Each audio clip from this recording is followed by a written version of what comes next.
Well, hi there. How are you today? Greetings from Guadalajara, Mexico.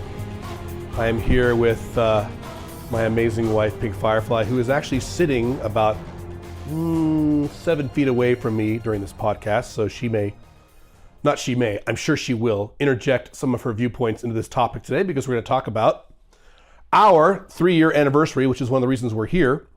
I was in Paraguay, I was going to go to Panama, could not get the paperwork done on time. It was a long story. So instead I diverted the trip to Guadalajara, Mexico. And since Pink Firefly and I are living apart for a few months during this transition to Dubai and various other places, I said, hey, why don't you fly down to Guadalajara, which is probably ending up being my favorite city in Mexico, maybe. I'm not going to say that definitively yet, but maybe. And so we have been here for about a week. We'll be here for another few days. So we're here for about 2 weeks. We are in Andares, Zapopan. See, I try to spin like a Latin accent every time I say Spanish words. Instead of saying Andares, I say Andares. So I sound less American, but you know how that goes. Anyway, I don't have a set structure for this podcast today. Pink Firefly and I have just celebrated, we're celebrating it today, even though technically it was last week, our 3-year wedding anniversary. So 3 years as a married couple. Now, and I've mentioned this before, my wife and I have a slightly different opinion about what our anniversary is. So let me clarify that. To her, she is a more traditional person. The anniversary is the anniversary of the wedding when we got married, which was August 18th, 2018. Right? Yes, thank God. See, when you're a man, you're a husband, you have to remember that date or your wife gets sad. 8/11. So, 8/11? What? August 11th. August 11th, yes, correct. Okay. So in her opinion, if you ask her how long she's been married, she uses that as the start date. So if you use that as the start date, as of this recording, we have been married for 3 years and 1 week as of today, as of the date of this recording. And as always, these podcasts go up several weeks after I record them. So don't match the actual date. So if you ask me how long I have been married or we have been married, and this is an opinion I've had since day one, years and years ago, even before Alpha Male 2.0, back when I was a young guy, in my opinion, you are married, and I've talked about this in great detail, like in the Ultimate Open Marriage Manual and some of my books and blog posts about this topic. You are married as soon as you move in with a serious girlfriend. You might call her a wife, you might call her a girlfriend. It might be an LTR, it might be an OLTR, it doesn't matter, because at that point you are living the lifestyle of a married man. And you could tell me, and guys will say this, like, well, she's not my wife, I'm not married, we didn't sign anything, doesn't matter. You're living the lifestyle of a married guy. Well, I can fuck other girls, doesn't matter. You're living the lifestyle of a married man if you live with a woman full time. So in my opinion, we have been married 3.5 years. So it's kind of interesting because I have talked about before how in traditional marriages, the 3-year mark is the danger zone. That's where things start going wrong in most traditional marriages. But I've also talked about how in OLTR marriages, you really don't have that dynamic in 3 years. Now, maybe you have some other dynamic beyond 3 years that I'm not aware of, because I've never personally had an OLTR marriage. It's the first one I've had, hopefully the last one I'll ever have. So maybe down the road, there'll be some other dynamic. But so far, our marriage is not only good, I would classify it as great. And I asked Pink Firefly a few months ago, maybe late last year, I asked her, and you could correct me on this if I'm getting this wrong. I said, how happy are you, once we hit that 3-year mark of living together, I said, how happy are you in terms of your relationship with me, your marriage to me? And I gave her like 4 levels. I said, you're happy, you're happy, you're really happy, or you're orgasmic. You're like coming every day. It's so amazing. And she thought about it for a second. She goes, well, is there a level between really happy and orgasmic? Is there a level between there? I said, well, sure. She goes, I'm there. So that's pretty good after living with each other for 3 years. It's a lot of married couples, most married couples. And when I say married couples, I'm also talking about live-in couples who are not married, but they boyfriend, girlfriend, LTRs, they live together. Can't really say that after 3 years. They could say it after a few months, right? They might be able to say it after a year. And they could certainly say that after they have their first baby. All these artificial NRE extenders I've talked about in my other content. NRE, by the way, is new relationship energy. That is the honeymoon period when everything is amazing and wonderful because everything is new. You get over that pretty quick when you live with someone, particularly if you're monogamous and traditional and all that good stuff. So first, let me cover a few things of some predictions that guys made when I first announced that I was going to get married to Pink Firefly. So, and all these comments are still on my blogs, they're still on my old forums, they're all there, you can read all this stuff. The first one was, there were a bunch of guys who said, this isn't gonna work. The way you described it, where you have like this prenuptial structure and it's wide open, and you're gonna fuck all these girls and she's gonna fuck all these guys, and that's just not gonna work. That's not gonna work. Well, we're 3.5 years in. 3.5 years in as a married couple, and we're also going into our, I think, 7th year together, right? Over 6 years together, right? So we've been together more than 6 years, married for half that time. Everything's not only fine, it's really, really good. Would you classify our marriage as really good? And be honest, don't just say that because I'm sitting here. Yeah, okay, so yeah, so far those guys were wrong. Now who knows, 10 years down the road, who knows what's going to happen. But so far, not only has it worked better than I ever thought. And I mentioned that last year when we were together for the entire year last year, 2020, we had like probably our best year. I mean, this has been a pretty good year too, but this year's been weird because of all these transitions and moving we've been doing, or I've been doing, I should say, and living apart and visiting each other for a few weeks at a time. And so this year's been kind of strange, but this year's also been good. It's not like we fight all the time or any of those kinds of problems. Matter of fact, I said this before, in 2020, other than one little thing in February, we had no drama all year. So again, try to find a live-in couple or a married couple that's been together for many, many years who can say with a straight face, they had a year with no drama. Not gonna happen. So it was almost an entire year, 10 months, 11 months, something like that. So pretty damn good. So that's the first thing. A lot of guys said, Caleb's gonna lose his edge. Caleb's gonna lose it because, so the big thing, a lot of guys were pissed off way back when I announced this 4 years ago or something in my blogs, is that I mentioned I got her an engagement ring. Oh my God, he got Pink Firefly an engagement ring. That's it. He's a pussy. He's now gonna be a beta. He's gonna puss out. He's gonna stop fucking other girls. He's gonna stop talking about sex on the internet. He's gonna stop talking about dating, just like Paul Janka, just like Mystery, just like Neil Strauss, all these other guys. As soon as they settle down, they immediately get all conservative. Oh, he's gonna become a Christian now. And you can go read this stuff on my blogs. All these comments are still there. Has that happened? No, hasn't. As far as I can tell. Matter of fact, my daughter has told me that I'm even more alpha now since marrying Pink Firefly.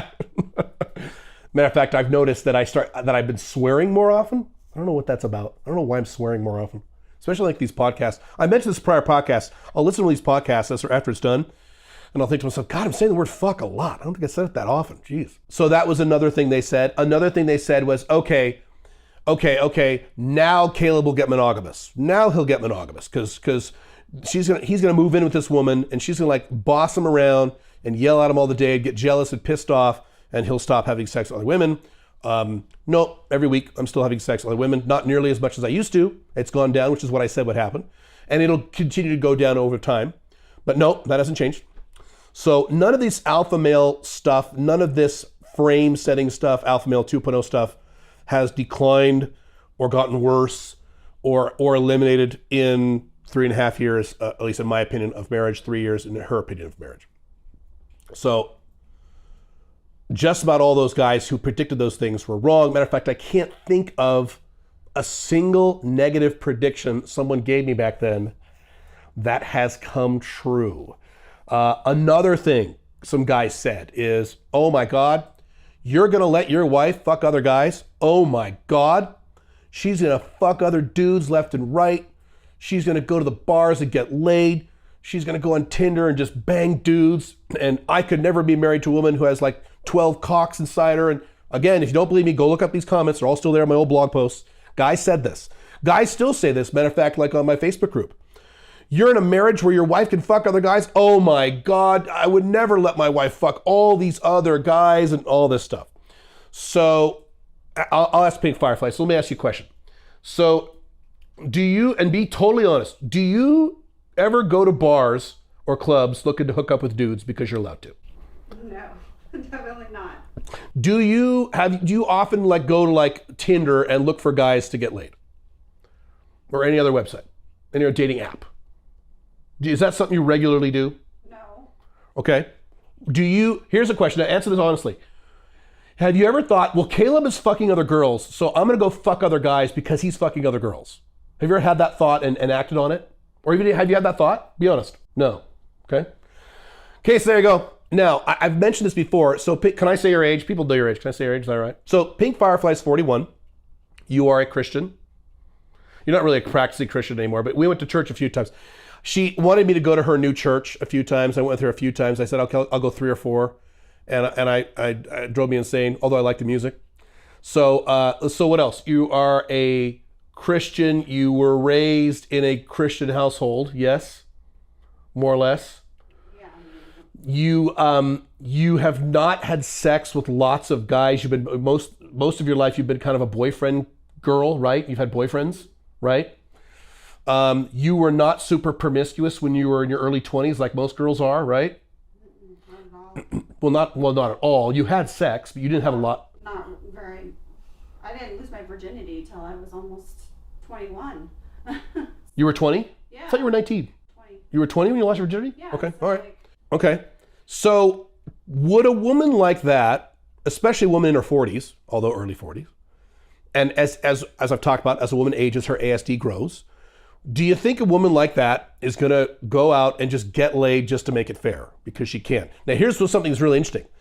If we had a polygamous marriage where I said to Pink Firefly, all right, listen, I'm going to fuck all these chicks, but you can't fuck anyone except me because that's disrespectful to me and you need to be a good wife. That would be different. Because then, and I've seen a lot of guys try to do this in the Western world, it always ends up happening where the woman says, well, F you. I'm going to go do this. If I'm not allowed to, I'm going to go do it. I need to make it fair. But when you tell a woman, you can do this if you want, this is something, if you really want to do it, go ahead and do it. Then she goes, oh, I can, therefore I don't need to. I know that doesn't make a lot of sense to the masculine brain, but it does make sense in a woman world. So no, Pink Firefly is not out having sex with other dudes. She is certainly not out having sex with multiple dudes. That's just not the phase of life that she's in. Now, to be clear and to be fair, and I've mentioned this before, if Pink Firefly, actually she wouldn't do this. So I'm going to take a different example. If the typical woman who was like 22, if I married like a 22-year-old chick, a pretty 22-year-old girl, most likely she would be going out and fucking other guys all the time because I've had MLTRs like that. And that's what they do, young girls. So this is one of the reasons why I went out of my way to settle down with a woman who was who was around age 35.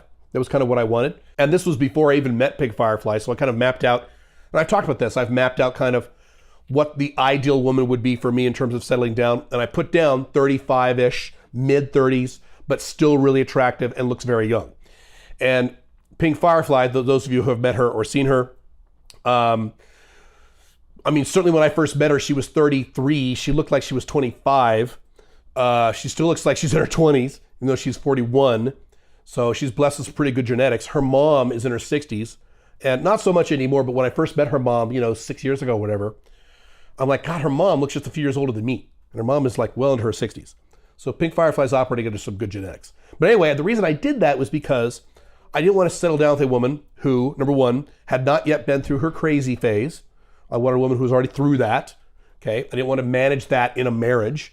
I don't mind managing that in an FB or MLTR relationship, but in a marriage, I don't want to manage that. And number two, women don't really become who they fully are until they hit about their mid-30s. I've talked about ad infinitum about age 33, the age at which women's ASD just skyrockets. And so what I didn't want to do was to settle down with a woman who was like maybe 27, and she's this wonderful carefree woman, and then she hits 33, and then she gets all conservative and clamps up and starts getting pissy about sex and things like that. I wanted to settle down with a woman who had already been through all of these stages.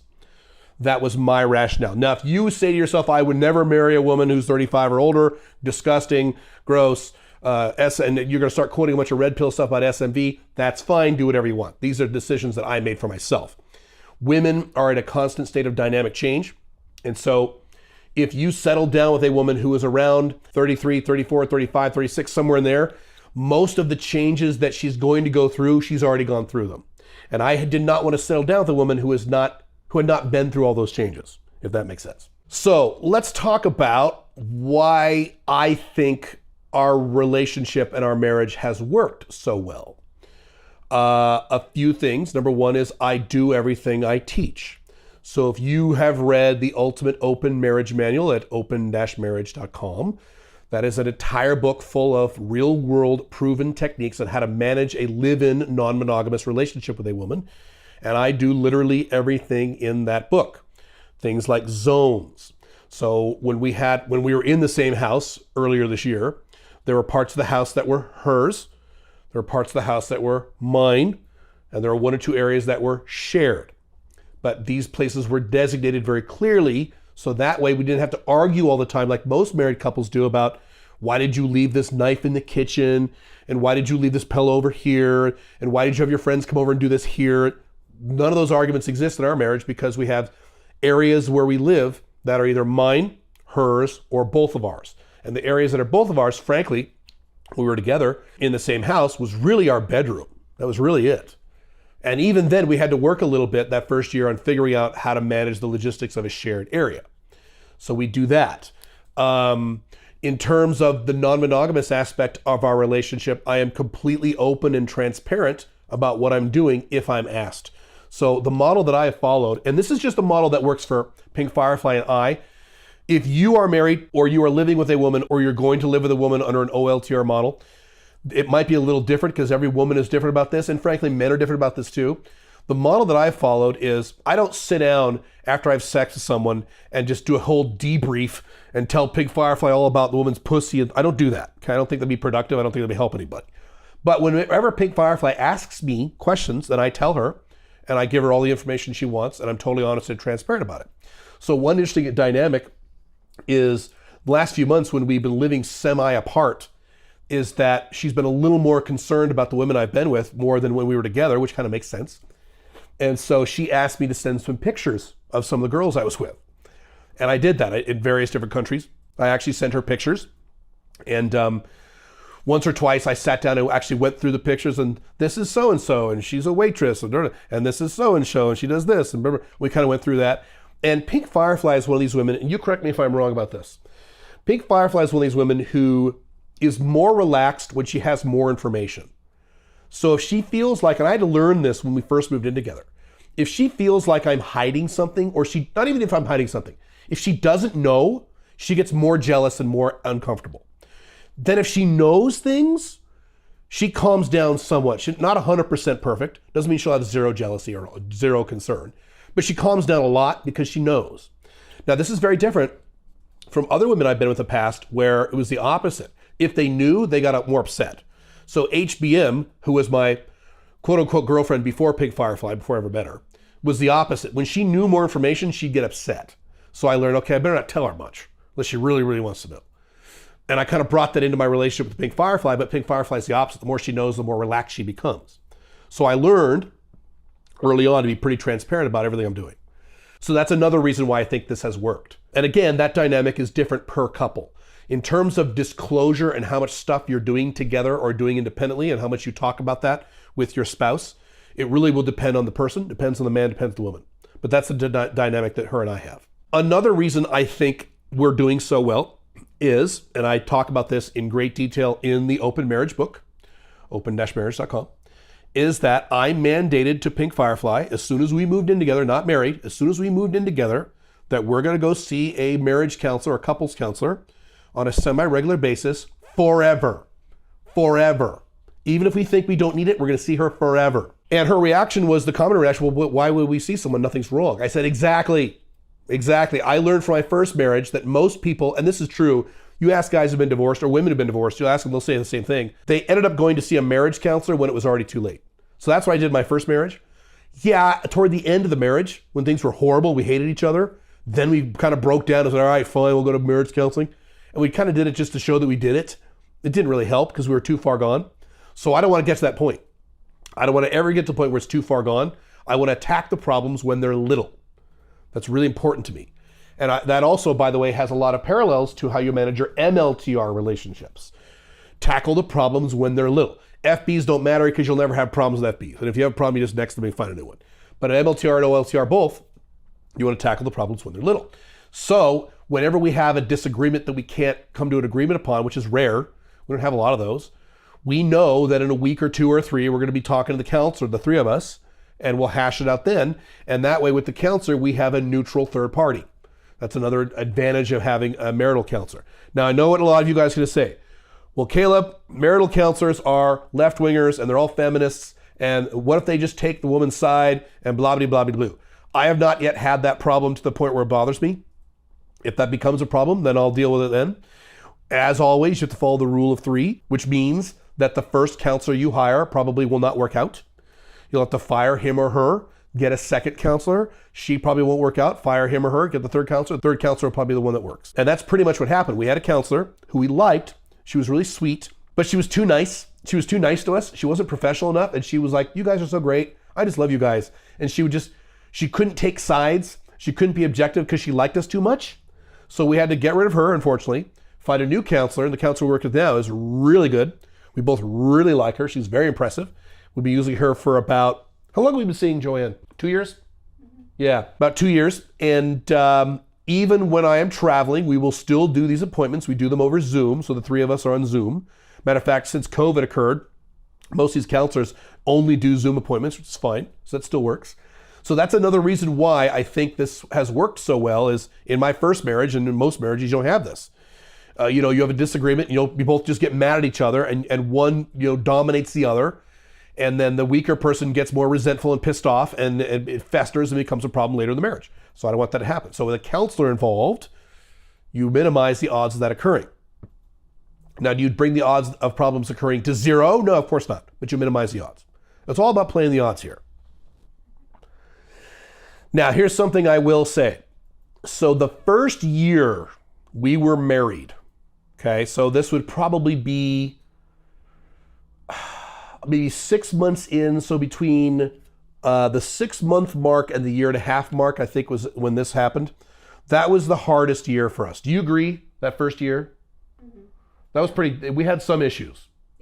Yeah, we didn't have any catastrophic issues, but we had some issues. And they were all, correct me if you disagree. They were all around getting used to living with this person, and getting used to living with this person who is so different. Do you agree with that, or is there more? Right. Yeah. So Pink Firefly and I, and most of you will not have this problem. So don't think you will have this problem because most of you are not crazy extremists like I am. Pink Firefly and I are radically, radically different in terms of diametric opposites in most ways. And the good news there, and I've written about this, is that our sexual attraction for each other and our desire for each other is still very, very, very strong. Matter of fact, in some respects, our attraction, not love, we're talking about attraction now, our attraction for each other is probably stronger than it was 3 or 4 years ago, which is, again, pretty rare.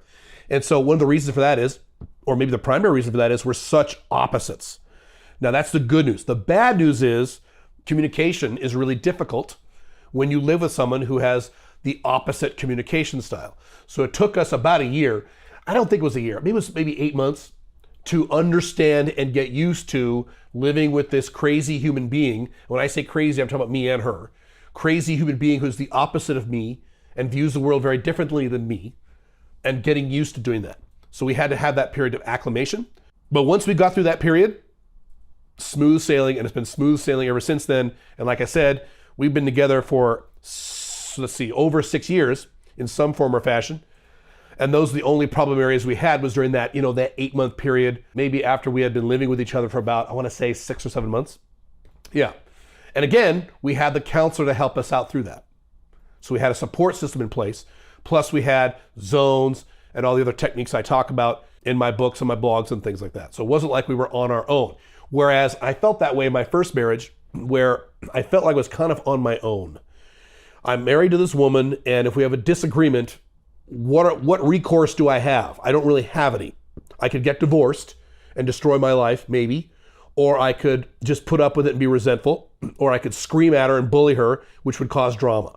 So I didn't have any support system. I felt like I was on my own. Whereas now, I have systems in place that I know work, that have been proven to work with other people, that have been proven to work with me in prior relationships, although they weren't live-in relationships.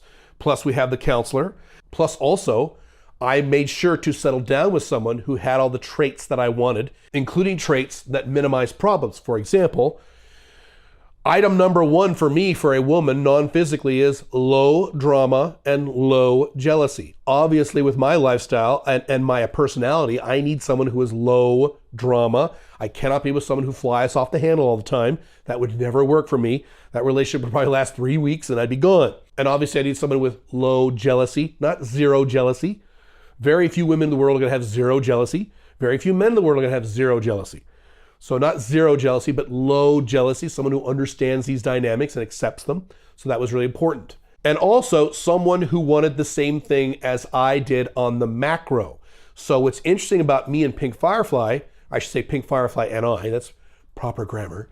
Pink Firefly and I is that even though we're opposites, when we do things like go look at houses to buy or look at apartments, things like that, usually houses, we like the exact same things. So if we go to a hotel or a Airbnb or whatever, we will hate the exact same things and we will like the exact same things. So that's kind of weird when you consider that we're so opposite. Things like aesthetics and things like that, we really share in common. Matter of fact, the house that we lived in rural Vancouver, Washington for several years, I did a walkthrough YouTube video of that house. She actually picked out that house when I was traveling abroad in South America. She just walked through it with a Skype call and just walked through the house. And she really liked it. And I said, it looks good to me. Fine. And when I saw it for the first time, I'm like, okay, this is great.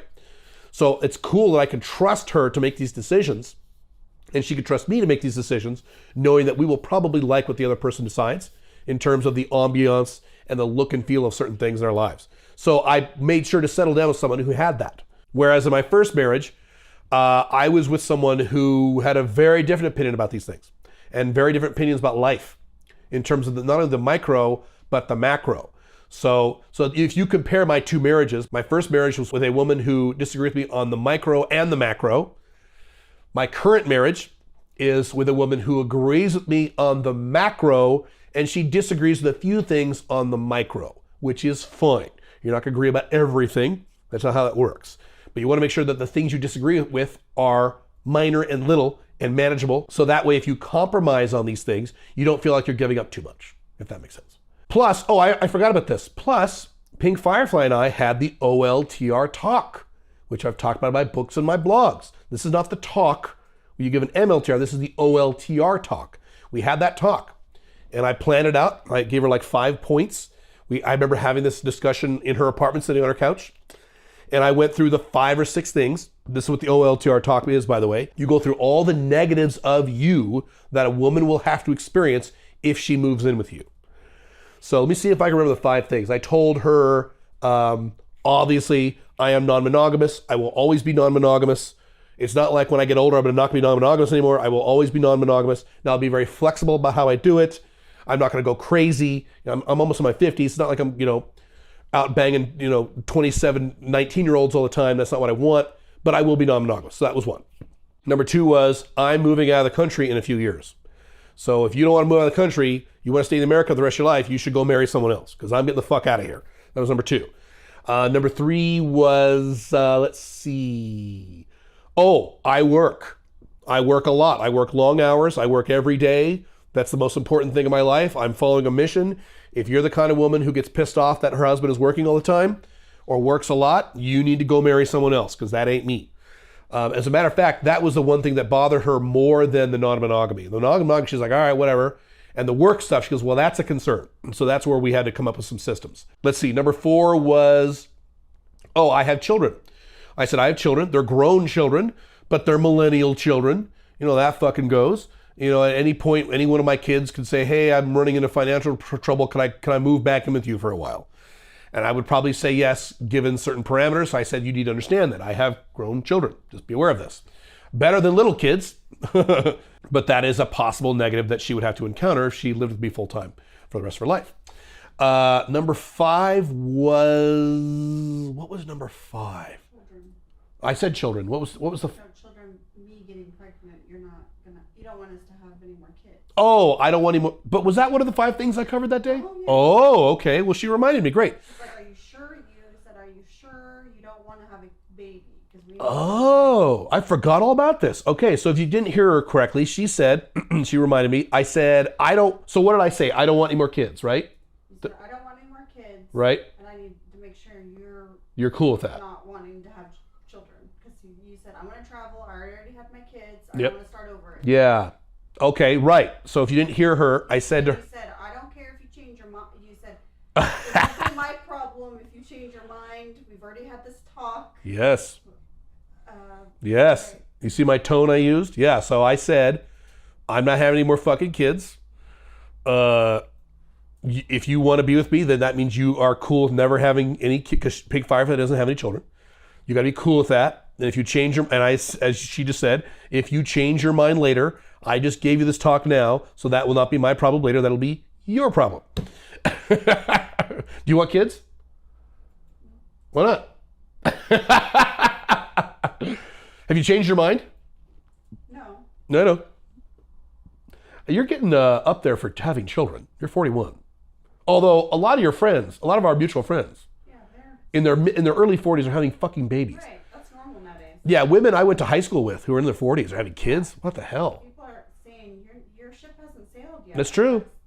Are your friends encouraging you to like change your mind and have kids before it's too late? No, they're just saying, you're saying your ship sailed a long time ago. Yeah. You don't really, but they say your ship, if you really do want kids, that's has not not sailed. And I said, well, in my opinion, it has. Yeah. Well, technically it hasn't. If I was gonna have a way, in my like early 30s, 31. 32. So was your number 35? What was your cutoff number? Because usually women it's 35. Is that your number or no? I didn't have a specific number. I just knew I was getting older, and I was like, okay, that's just. Do you remember when you and I first started seeing each other, and I asked you about, do you want kids? And you kind of hesitated. You said, I don't think I want kids. Yeah. And you were not even 35. You were 33-ish. Right. Yeah. By the way, that was another decision I made. When she said to me, I don't think I want kids, I went, oh, fuck yes. You scored about 20 points. You probably didn't realize that. She scored about 20 points for me because I have been in relationships with younger women who desperately wanted children. If I had, God forbid, settled down with HBM, which is what she wanted 2 kids. And that means I would have had 4 kids now. Oh my God, kill me. So no. So, okay, that was the 5th thing about the kids. So exactly, you want to discuss whether or not to have kids and how many kids you're going to have. And the problem is people don't do this. People just fall in love, they get NRE, they get married, and then they figure out all these difficult problems later once they're already living with each other and it's already an issue, depending what they do and depending what they don't do. They get married and they're like, wait, you don't want kids after they're married? Yeah. And then they fight and they end up getting divorced because, well, I wanted kids and he didn't. Well, then why did you get married? Right. Why the hell? Well, not why did you get married? Why didn't you discuss this before you got married? It's such a simple thing that no one does. Exactly. So I didn't want to have these problems. So that's why if you are dating someone right now who you want to upgrade to OLTR and possibly a woman you spend the rest of your life with, hopefully, and we know the statistics, but hopefully, then you need to have the OLTR talk and go through every problem that she will encounter living with you in the long term, including things like having kids. Now, hopefully your list will not be as big as mine. Hopefully you're not going to say, well, I'm moving out of the country. And this, maybe you will, but I don't know, maybe you will. Maybe it'll be other things. For some other guys, it's things like, look, this is a common example that guys need to bring up at the OLTR talk. Hey, 2-3 times a week, I go out to the bar with my buddies. That's what I like doing. And that's not going to fucking change if we get married or move in together. So if you don't like that, you should go marry someone else. Or, hey, I love working on my car. And so I'm all weekend, I'm going to be working on my car. You don't like that? Go marry someone else because I ain't changing. Or I love watching sports. There are so many women who hate sports. They hate the sound of sports on the TV. I watch sports all the time. If you hate sports on the TV, you should go marry someone else, whatever it is for you. Maybe you're a computer nerd. Hey, I'm a computer nerd and I play Fortnite 8 hours a night or whatever the hell. Hopefully you don't. But whatever. But or here's a big one. Hey, I smoke weed. I smoke weed every day. Again, I hope you don't. But I smoke weed every day. And if you don't like guys smoking weed, tough tits. You should marry someone else. And by the way, this is what I said to Pink Firefly. If you agree to this now and change your mind later, that is your problem. So if you say, I'm cool with you smoking weed, and then 3 years into the marriage, you say, now I don't like you smoking weed, you will have a decision to make. Put up with the weed or divorce me, because I ain't changing. That's how strong you have to be. And by the way, if a woman fails the OLTR talk, and sometimes they do, that's good. That's a good thing, not a bad thing. It's a good thing. You just saved yourself a lot of problems and hassle and drama and nightmares in your life.